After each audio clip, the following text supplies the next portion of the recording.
You know, media entertainment is experiencing unbelievable data growth.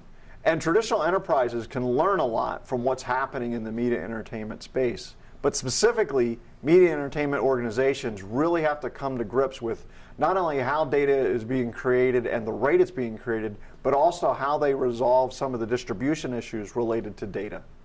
Joining me to help in that conversation, I've invited Scott Ryan. Scott is the Senior Vice President at Concurrent. Scott, thanks for joining us today. Thanks for having me. So Scott, before we get into the whole media entertainment thing, tell us a little bit about Concurrent.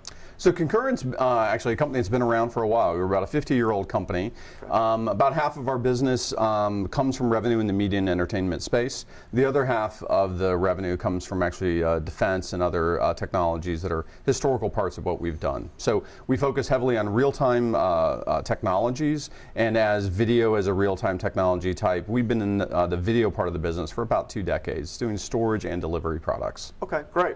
So up here you have drawn what I guess is the media entertainment kind of data workflow. Why don't you walk us through this real quick? Sure. So we all have the experience of using media, right? We watch videos, whether through our cable company or on Netflix or whatever. But there's a rather complicated process that it takes from that video to get from a camera to your eyeball. So through that, there's lots of companies involved and lots of steps in the process. So at the content acquisition point where the camera actually captures the content, it's a completely digital process today. I mean, silver halide type film and the usage of that is predicted to pretty much go away in the next 20 years. So it's captured digitally. It's initially put into content acquisition systems that generally have to be fairly high performance, but not necessarily highly protected or anything. They just have to be able to capture the information.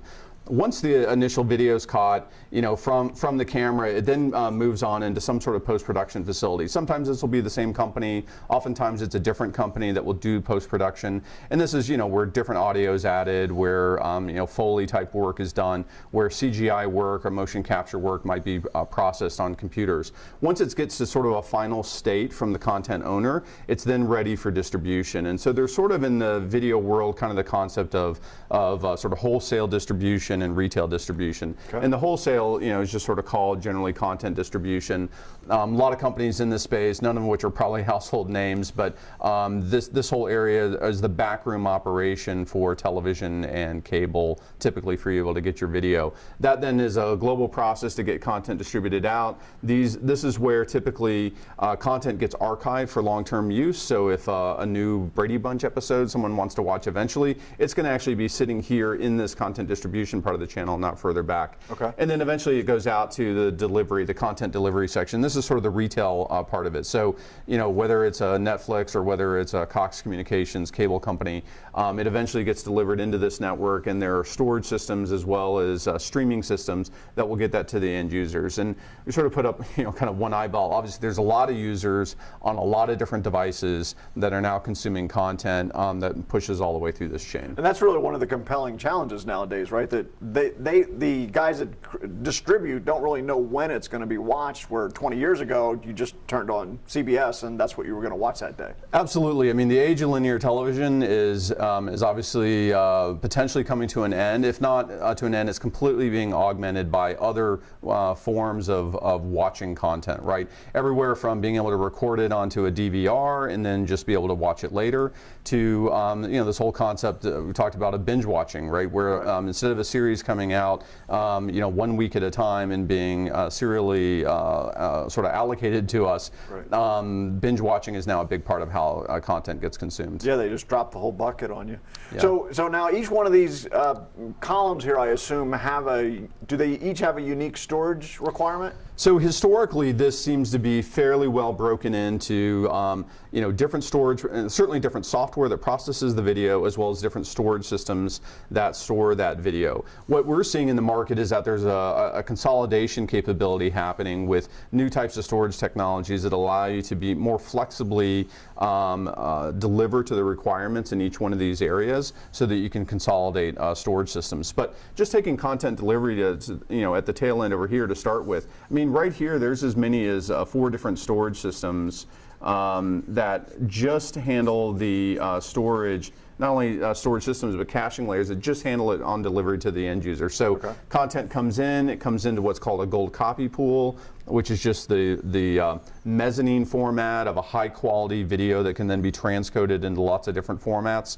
There's that gold copy pool. There's then a processing pool where transcode occurs, and then there's actually what's called the origin storage, which is where playout then occurs all the way out to the end caches, where there's an additional layer of storage happening as well. Okay. So, and then you had mentioned archive in here.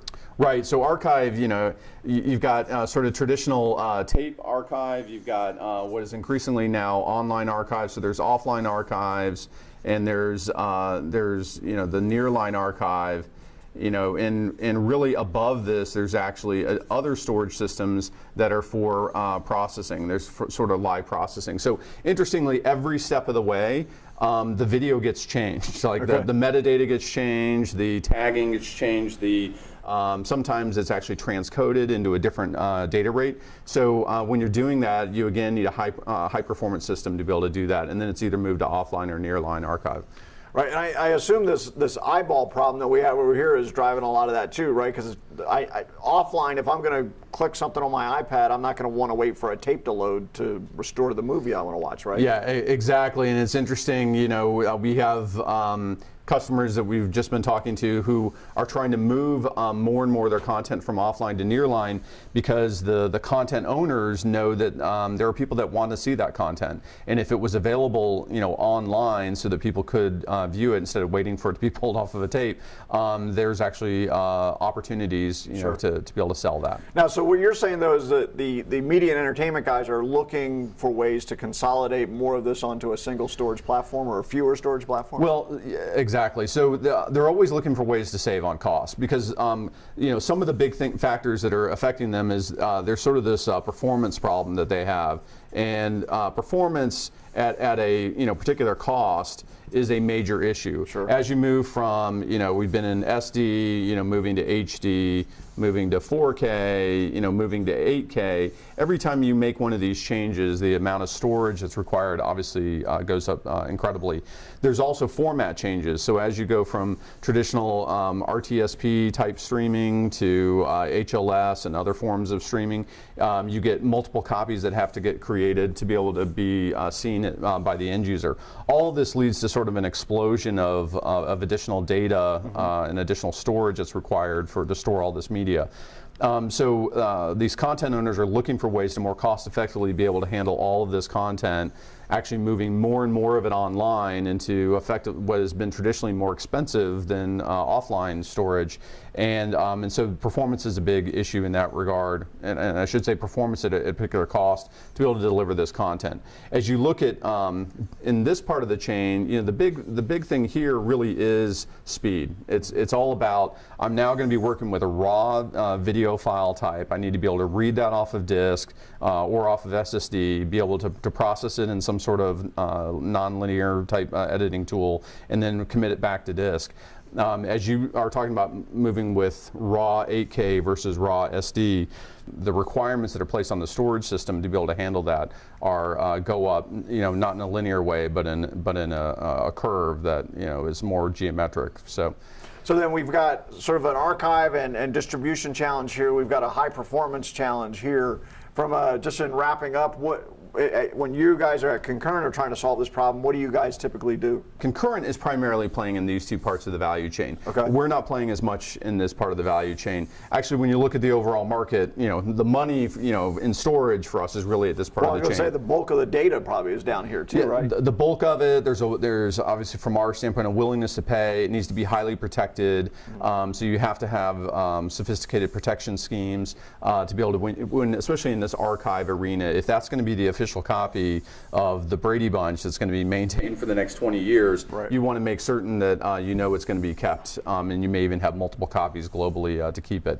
The other major sort of tectonic shift that's happening in here is, we've all as users have experienced that there's new ways to consume content. The whole value chain is shifting around of whether or not content owners that produce content are going directly to the end consumer. There's new types of aggregators that want to aggregate differently than the way we're traditionally traditionally seeing television in a linear fashion. Sure. And so this whole part of the chain from here to here, the way content gets distributed, aggregated, viewed, has a tremendous amount of change going on. And because of that, there's a tremendous amount of growth and opportunity happening in that market. So we've talked a lot about consolidation. How about here, though? How do we consolidate down at this end of the chain? Yeah, so like I mentioned, there are 4 storage systems that are being used here. There's at least 3 different storage systems that are being used here. You know, with a flexible software-defined storage system, you can actually deliver a single system that will handle both nearline as well as the online processing of video, and you really don't have to handle offline anymore. And out here, you can take that gold copy pool, that transcode pool, the origin, and effectively, if you can do that cost effectively, there's no reason why the buyer wouldn't do that, and what we're seeing in the market wants to do that. So consolidation across the industry, as well as consolidation of storage systems within particular segments of the workflow, is a big part of what we're seeing and where we think a big part of the opportunity is for Concurrent. Awesome. Well, thanks very much for joining us today. Okay, thanks for having me. So there you have it. Down at this part of the workflow is a real opportunity to consolidate and drive down costs while still increasing your value to whoever is the eyeball down at the end. I'm George Crump, lead analyst with Storage Switzerland. Thanks for joining us.